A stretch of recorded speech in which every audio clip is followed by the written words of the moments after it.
نبی 40 سال کے بعد نبی نہیں ہوئے، تمہیں آنے میں 40 سال دیر لگی ہے، ورنہ کوئی پوچھے کچھ ایسی ہستیوں سے کہ جنہوں نے نبوت کا اقرار اس وقت میں کیا جب اعلان نبوت ہی نہیں ہوا تھا. تو والعصر، عصر مصطفیٰ کی قسم اللہ کھا رہا ہے. عزیزان گرامی، طے تو یہی ہے کہ ہمیں عصر مصطفیٰ چاہیے. آج میری مملکت کے مسائل، آج پاکستان کی ترقی و تعالی، سرحدوں کی حفاظت، داخلی الجھنوں سے نجات، تفریق اور فرقہ واریت سے پرہیز، اور طبقہ بندی اور ذات پات کا فرق، صوبائی تناؤ کھچاؤ، یہ تمام چیزیں اس وقت حل ہوں گی جب ہم عصر مصطفیٰ میں پلٹ جائیں گے. ہمیں اس زمانے میں پلٹنا ہے جس زمانے میں پروردگار عالم نے اپنے کلام کو نازل کیا ہے. قائد اعظم محمد علی جناح سے کسی نے پوچھا کہ آپ سنی ہیں یا شیعہ؟ تو بے ساختہ انہوں نے فرمایا کہ میں عصر مصطفیٰ کا مسلمان ہوں. تم ذرا عصر مصطفیٰ میں پلٹ جاؤ، مسئلے حل ہو جائیں گے. ہمیں سب کچھ نبی کے زمانے سے ملتا ہے. عزیزان گرامی، جو یہ کہتے ہیں کہ ہمیں قرآن سمجھنا ہے، قرآن پڑھنا ہے اور قرآن کے علاوہ کوئی بات نہیں کرنی، میں ان کے لیے احترام کا قائل ہوں کہ جو صرف قرآن سے بات کرنا چاہتے ہیں، اس لیے کہ کم سے کم وہ راہ ہدایت پر تو ہیں، مگر کچھ کجی کا شکار ہیں جو کہتے ہیں ہمیں ہر مسئلے کا جواب قرآن سے دکھاؤ اور حدیث کا انکار کر رہے ہوتے ہیں.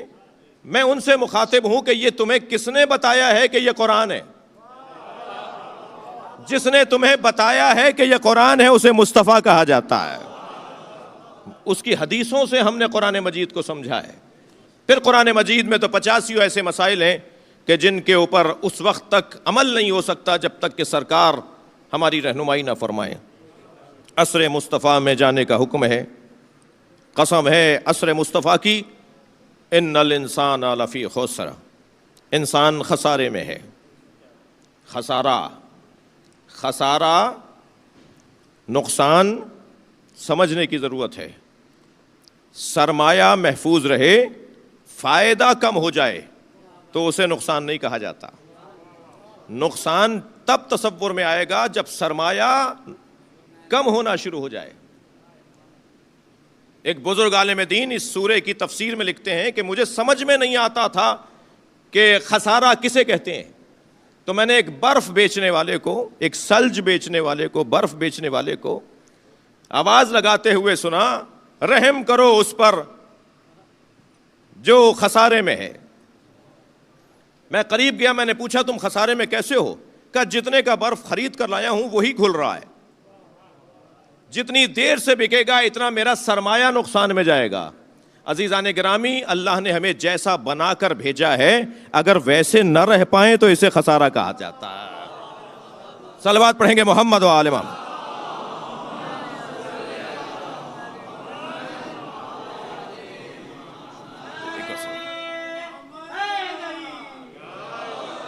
والعصر، قسم ہے زمانے کی، انسان خسارے میں ہے. یہ انسان خسارے میں ہے، نقصان میں ہے. الا الذین آمنوا، سب سے پہلا تحفظ ایمان، دوسرا تحفظ کردار، تیسرا تحفظ حق گوئی، چوتھا تحفظ صبر، برداشت، تحمل مزاجی، استقامت. میں لف و نشر غیر مرتب سے چلوں گا. ذرا پلٹیے آخری میں جو پہل ہے، جہاں اللہ کہہ رہا ہے وتواصوا بالصبر، ایک دوسرے کو صبر کی نصیحت کرو. اللہ لاہ عمل دے رہا ہے، زندگی گزارنے کا دستور دے رہا ہے. ایک دوسرے کو صبر کی نصیحت کرو. صبر آنسوؤں کے روکنے کو نہیں کہتے، صبر نظریے پہ ڈٹ جانے کو کہتے ہیں. جب انسان اپنے نظریے پہ ڈٹ جائے اور جم جائے تو وہ ہے صابر. میرے مولا نے ایک جنگ میں جب اپنے بچے کو بھیجا، جاؤ بیٹے جا کر ایسے حملہ کرو اور اس جنگ کا خاتمہ کرو، تو انہیں 3 نصیحتیں فرمائیں. فرمایا جب میدان میں اترو تو 3 باتوں کا خیال رکھنا، کبھی ناکام نہیں ہوگے. اہل دقت سے توجہ چاہتا ہوں، سامعین سے جو جہاں جہاں سن رہا ہے، ان 3 باتوں کو اپنی زندگی کا دستور بنا لیجئے. کبھی ناکام نہیں رہیں گے, کبھی پشیمان نہیں ہوں گے.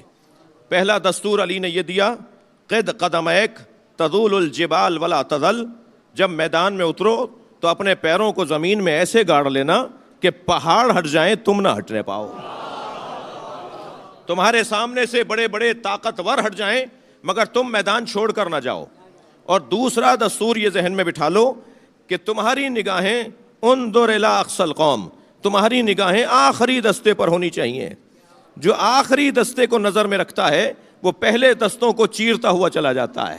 جس کی سوچ ہی چھوٹی ہو, جس کا خیال ہی کمزور ہو, جس کا نظریہ ہی پست ہو, وہ کچھ نہیں کر پائے گا. اپنی سوچ کو تو بلند کرو تاکہ کردار بلند ہوتا چلا جائے. تم اپنی سوچ کو بلند رکھو, ہدف اونچا رکھو, مقصد بڑا رکھو. تم چھوٹے چھوٹے رکاوٹوں اور مخالفتوں کا سامنا کرتے ہوئے گزر جاؤ گے. اپنی نگاہ آخری دستے پہ رکھنا.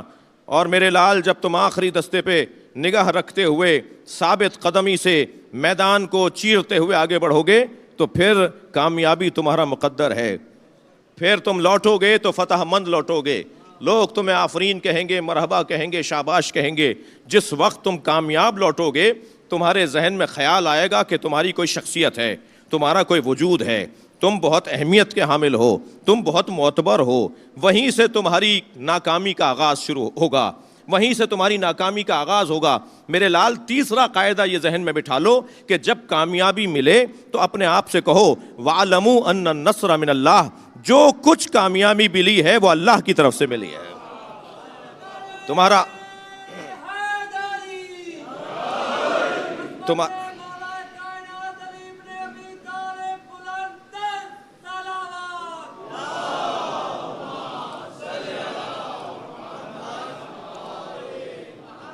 تمہارا کوئی کارنامہ نہیں, جو کامیابیاں ملی ہیں وہ اللہ کی طرف سے ملی ہیں. وَتَوَاصَوْا بِالْحَقِّ, سچے ہو جاؤ ایک دوسرے سے. پاکستان کے مسائل پر توجہ چاہوں گا. پاکستان اس وقت تک الجھنوں سے محفوظ نہیں ہوگا, نجات نہیں پائے گا, ترقی نہیں کرے گا جب تک ہم اپنے اس وطن میں ایک دوسرے سے سچے نہیں ہوں گے. ایک دوسرے سے سچا ہونا پڑے گا. حق گوئی مشکل ہے مگر حق سننا اس سے زیادہ مشکل ہے. حق بولنا مشکل ہے. کیسے کیسے لوگ حق بولنے سے گریز کر جاتے ہیں. میری جیب میں قلم استعمال کے لیے رکھا ہوا ہے. ایک جگہ ہم گئے, ہم نے قلم کا استعمال کر کے سامنے والی میز پر اپنا قلم رکھ دیا. وہاں کچھ لوگ اور بیٹھے تھے جن میں سے ایک بعض کو ہم پہچانتے نہیں تھے کہ ایک مرتبہ وہاں بیٹھے ہوئے ایک شخص نے وہ قلم اٹھا کر اپنی جیب میں رکھ لیا. تو میں نے ان سے کہا کہ حضور یہ قلم میرا ہے. تو میرے مطالبے پر انہوں نے علاقے کے لوگوں کو دیکھتے ہوئے کہا کہ مولانا کو بتاؤ ہم کون ہیں. ہم نے کہا جی آپ کوئی بھی ہوں, یہ قلم ہمارا ہے. تو انہوں نے ایک صاحب سے کہا مولانا کو سمجھا دو یہ قلم کس نے لیا ہے. تو وہ صاحب جانتے تھے یہ قلم میرا ہے, سب جانتے تھے قلم میرا ہے, مگر مجھ سے کہنے لگے مولانا اور خرید لیجئے گا. آپ نے دیکھا جہاں مفاد ٹکرانے لگے وہاں حق بولنا مشکل ہو جاتا ہے. حق گوئی بہت مشکل ہے, مگر عزیزو حق گوئی سے زیادہ مشکل حق کا سننا ہے. اللہ نے کہا ہے حق بولو بھی اور حق سنو بھی, سچے ہو جاؤ ایک دوسرے کے ساتھ. میرے کپڑوں پر اگر کوئی داغ دھبا لگا ہو اور آپ مجھے متوجہ کر دیں کہ مولانا آپ کے کپڑوں پر یہ دھبا لگا ہوا ہے, تو میں اسے فوراً صاف کرتا ہوں اور پھر پلٹ کر آپ کا شکریہ ادا کرتا ہوں.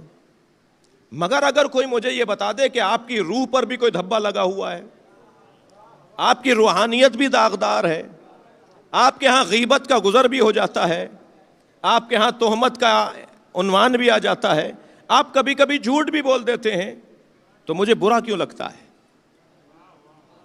میرے بدن کا کوئی عیب مجھے بتائے تو مجھے اچھا لگتا ہے, اور اگر کوئی میری روح کی اصلاح کرے تو مجھے برا کیوں لگتا ہے.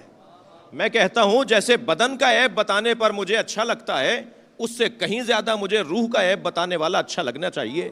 اب ذرا چلیے امام صادق کی خدمت میں. امام فرماتا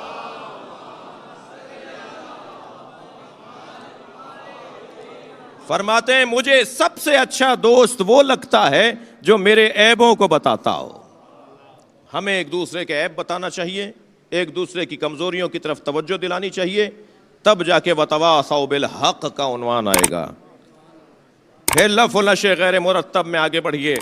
اللہ صاحبان کردار کو عزیز رکھتا ہے، اللہ صاحبان کردار کو دوست رکھتا ہے، لہذا کردار انسان کی قیمت میں اضافے کا سبب ہے۔ میری اور آپ کی کوئی حیثیت نہیں رہے گی اگر ہمارے یہاں کردار نہ ہو۔ کردار بڑھانے کی ضرورت ہے، عمل بڑھانے کی ضرورت ہے۔ سورہ مبارکہ کہف کی آخری آیت میں اللہ ارشاد فرماتا ہے من کان یرجو لقاء ربہ، جو چاہتا ہے کہ اپنے رب سے ملاقات کرے، فلیعمل عملا صالحا، اسے چاہیے کہ عمل صالح انجام دے۔ جسے مرنے کا احساس ہے، جسے قبر یاد ہے، جسے مرنے کا خیال ہے، وہ عمل صالح کو انجام دے، اور عمل صالح انسان کو قیمتی بناتی ہے۔ عزیزان گرامی، آگے بڑھیے۔ ایمان، سب سے پہلا کام ایمان۔ جیسے جیسے میرا ایمان بڑھتا چلا جائے گا، ایسے ایسے میری قیمت میں اضافہ ہوتا چلا جائے گا۔ مومن، دقت ہے آپ کی، مومن سوکھے پتوں کی طرح نہیں ہوتا، مومن جبل راسخ کی طرح ہوتا ہے۔ یہاں سے ہوا کا جھونکا آیا، وہاں جا پڑا، وہاں سے رخ بدلا ہوا نے تو یہاں آ پڑا۔ جو روزانہ در بدلتا ہو، جو روزانہ گھر بدلتا ہو، جو روزانہ نظریہ بدلتا ہو، جو روزانہ اپنے عقائد کو تبدیل کرتا ہو، وہ مومن نہیں ہے۔ مومن تو جمے ہوئے گڑے ہوئے پہاڑ کی طرح ہوتا ہے۔ وہ تنہا بھی ہو تو اکیلا بھی ہو تو لشکر نظر آتا ہے۔ وہ اتنے زیادہ لوگوں میں نہ لوگوں کی بنیاد پر غرور کرتا ہے، نہ لوگوں کے چلے جانے پر مایوس ہوتا ہے۔ اسے اس بات کا احساس ہوتا ہے کہ میرے ساتھ میرا اللہ ہے، اس لیے کہ میں اس پر ایمان رکھتا ہوں۔ انسان کی قیمت بڑھ جائے اگر وہ ان چار نکات پر عمل کر لے۔ عزیزان گرامی، نصاب زندگی سنتے جائیے گا۔ علم، ایمان، تقوی، جہاد۔ اللہ نے ان چار صفتوں کے حامل لوگوں کو عظمت اور فضیلت دی ہے۔ جو صاحبان علم ہیں وہی صاحبان فضیلت ہیں۔ نہ اللہ کا کسی سے پڑوس ہے، نہ اللہ کی کسی سے رشتہ داری ہے۔ پڑوس کی بنیاد پر بھی استثناء لگایا جاتا ہے۔ پڑوس میں رہتے ہیں، برابر میں رہتے ہیں۔ ایک صلوات اور پڑھیں گے۔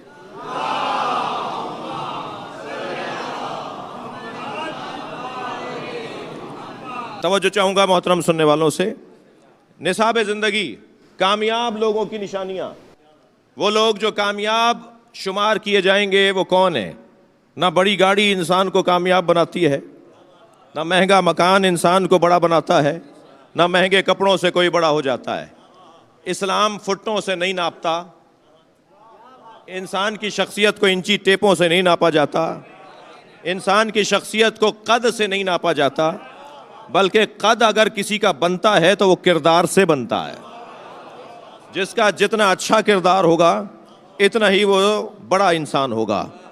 کیسے طے کریں کہ وہ پیمانہ کیا ہے، وہ کسوٹی کیا ہے، وہ طریقہ کیا ہے؟ کیا کریں کہ ہم معتبر ہو جائیں اللہ کے نزدیک؟ کیا کریں کہ ہم معتبر ہو جائیں اللہ کی مخلوق کے نزدیک؟ فضیلت کا سبب کیا ہے؟ فضائل کا راز کیا ہے؟ کون سی چیزیں ہیں جو اولویت اور اہمیت رکھتی ہیں؟ سب سے پہلی چیز، دقت چاہوں گا، سب سے پہلی چیز جو انسان کو بافضیلت بناتی ہے وہ ہے علم۔ علم ہے کہ جو ممتاز بناتا ہے۔ جانوروں میں سے نکال کر انسانوں کی وادی میں لانے والا علم ہوا کرتا ہے، ورنہ اگر بغیر علم کے کوئی انسان نظر آئے تو مولا اسے جانور پکار رہے ہیں۔ مولا نے کچھ لوگوں کو میت کہا ہے اگرچہ وہ چل پھر رہے ہوں۔ مولا علی فرماتے ہیں میتیں دو طرح کی ہوتی ہیں، کچھ لیٹے ہوئے جنازے ہوتے ہیں، کچھ چلتے پھرتے جنازے ہوتے ہیں۔ جس کا ضمیر مر چکا ہو وہ زندہ کہاں ہے؟ جس کا احساس ختم ہو چکا ہو وہ زندہ کہاں ہے؟ لہٰذا پہلا مرحلہ فضیلت کا علم ہے۔ جتنا میرے ہاں علم بڑھتا چلا جائے گا اتنا ہی فضیلت بڑھتی چلی جائے گی۔ طویل گفتگو بھی ہو سکتی ہے، مگر میں ایک مثال اور قرآن کی ایک آیت سے سہارا لے کر اپنے بیان کو دوسری منزل میں داخل کروں۔ عزیزان گرامی، کیا فرق تھا فرشتوں میں اور آدم میں؟ حضرت آدم علیہ السلام اور فرشتوں میں علم ہی کا تو فرق ہے. یعنی علم سبب بنا کہ آدم مسجود ملائکہ قرار پائے. جس کا علم زیادہ ہوا اس کا احترام بھی زیادہ ہوا. اگر حضرت آدم علم کی بنیاد پر فرشتوں سے افضل ہو سکتے ہیں تو جسے نبی نے زبان چسائی ہو,